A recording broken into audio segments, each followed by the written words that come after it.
hassocks again.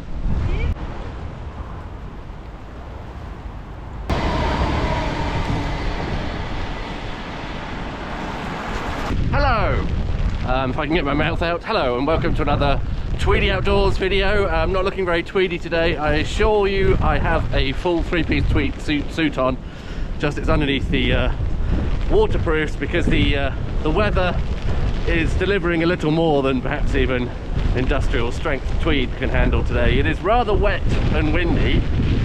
The rain is actually ever so slightly icy now. I came down to my old stalwart hassocks. Rather than do the usual walk up to Ditchling Beacon, thought I'd, for a change, head over to Wolstonbury Hill,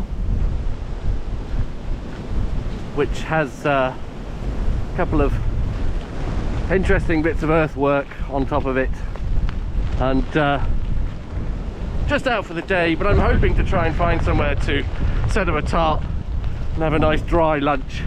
Well, the lunch itself won't be dry, but I will hopefully be kept dry whilst eating aforementioned lunch. Seems to be a choice between the high road and the low road here. I'm not heading for Scotland, so it's not clear which is the best choice. It's like a tiny analogy of the Ridgeway and the Icknield Way. I think the Ridgeway typically goes along the top of the hill, and the Icknield Way, that's the sort of winter version.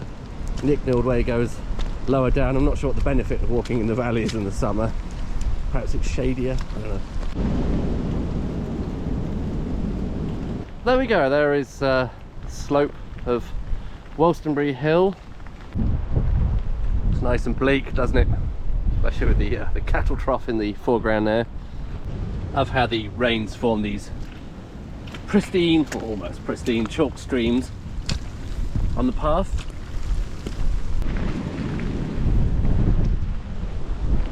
Some old brickwork on the path there. Rather handsome style.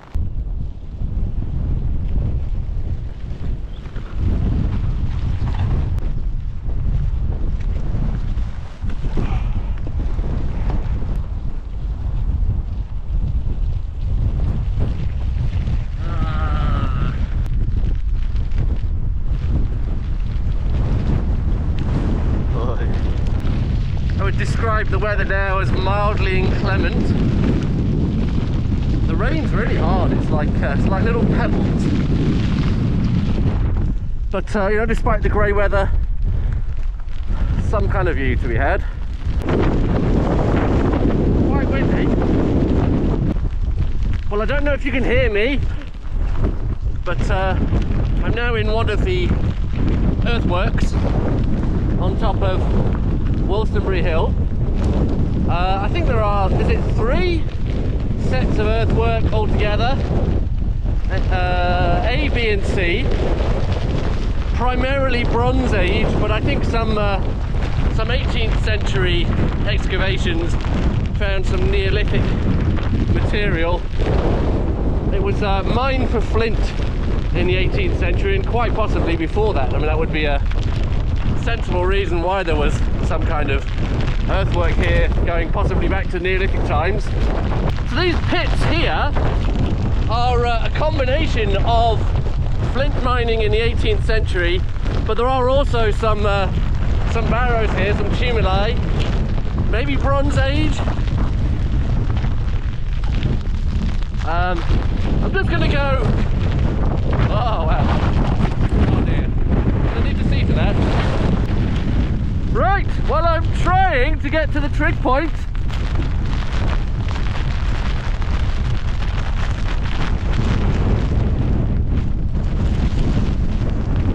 Backpack colours come up again.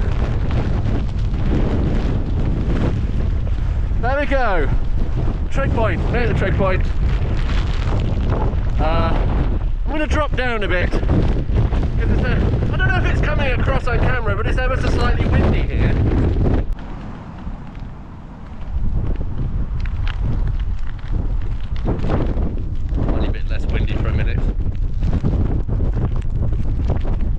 The sheep have probably got the right idea. They should have a bit more shelter down there. Can you hear that? They have bells. It's like being in the Alps. Look at that, a bench. Didn't expect a bench here.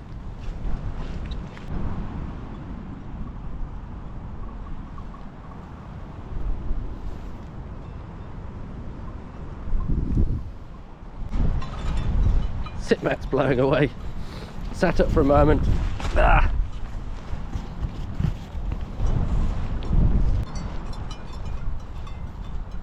Nice though that spot was. Still a bit exposed. For lunch, I'm going to head down here into the woods and see if I can find an even more sheltered spot. Sheep having a wee there.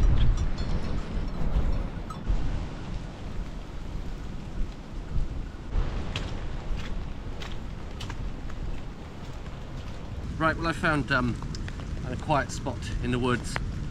Just going to set up a tiny tarp, so I've got a bit of cover while I'm having my lunch. It's far from great. Gives me enough room to sit down and stay dry for a bit. I could just about sit under. I don't think this is giving me perfect cover, but you know, I've got gaiters on and all that nonsense, so it doesn't have to be perfect. I am just going to have one of these lazy, dehydrated, rehydrated, whatever you call it, deconstructed, anti-disestablishmentarianism camping meals, because it's easy. I have brought with me today the BCB stove. I'm not faffing around with the honey box, so this is really, really simple. I've got to put it in an old foil takeaway container just to protect the ground underneath, although it's absolutely soaking wet around here, so can't imagine that's going to be a problem. One tab of the old BCB fuel goes in there. Somewhere in here we have a lighter.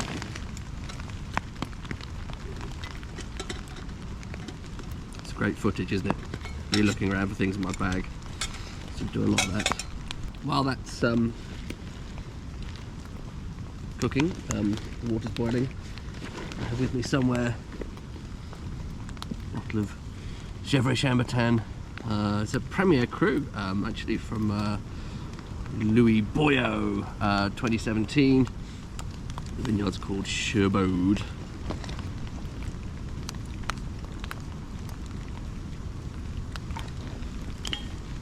Out that comes, nice and easy. Great. Right, see how is the Gevrey Chambertin.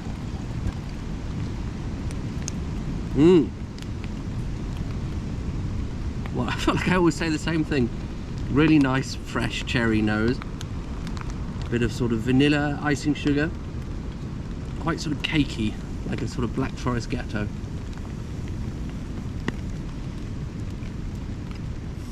Oh, that's lovely. Really rich, really fruity. Tannins barely existent, which is the way I like it.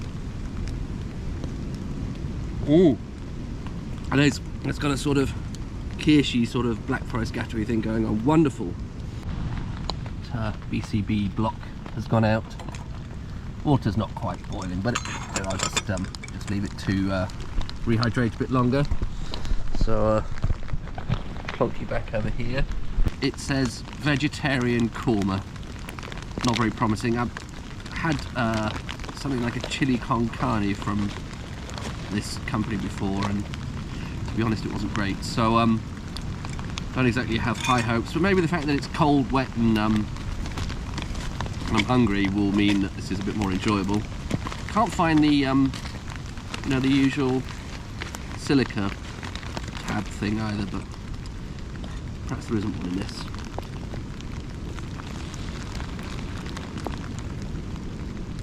I had originally wanted to go to a spot called the Temple of the Winds, which is near Hazelmere today, on a hill called, I think it's Black Down, one of those, which I think is probably one of the highest points in southern England, or the highest point in the South Downs National Park. It was owned by Tennyson for a while, and he has a nice poem, I think, for this time of year, It's called, you probably know it, In Memoriam, brackets, Ring Out Wild Bells. So I'll just read you the first couple of passages from that. Ring out wild bells to the wild sky, the flying cloud, the frosty light. The year is dying in the night. Ring out wild bells and let him die. Ring out the old, ring in the new.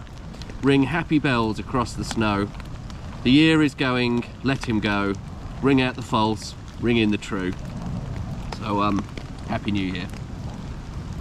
Okay, do you want to see how the rather unpromising vegetarian korma has turned out? Given that, I don't know, about 10 minutes to hydrate. It does look a bit liquid, a bit runny. Quite Monty Python cheese shop sketch. But maybe it'll be okay. You ready for a taste test?